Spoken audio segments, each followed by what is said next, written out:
ഈശോ മിശിഹായ്ക്ക് സ്തുതിയായിരിക്കട്ടെ. വിശുദ്ധ മത്തായിയുടെ സുവിശേഷം 13-ാം അധ്യായം 44-ാം തിരുവചനം.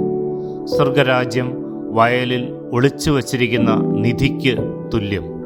അത് കണ്ടെത്തുന്നവൻ അത് മറച്ചു വയ്ക്കുകയും സന്തോഷത്തോടെ പോയി തനിക്കുള്ളതെല്ലാം വിറ്റ് ആ വയൽ വാങ്ങുകയും ചെയ്യുന്നു. സ്വർഗരാജ്യത്തെ വയലിൽ ഒളിഞ്ഞിരിക്കുന്ന നിധിയായും വിലയേറിയ രത്നമായും ഈശോ അവതരിപ്പിക്കുന്നു.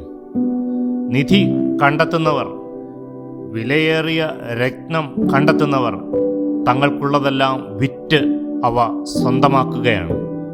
പ്രിയപ്പെട്ടവരെ, വ്യക്തിപരമായി സ്വർഗരാജ്യം സ്വന്തമാക്കുവാൻ നമ്മുടെ ജീവിതത്തിൽ നിന്ന് ചിലതൊക്കെ വിൽക്കണം.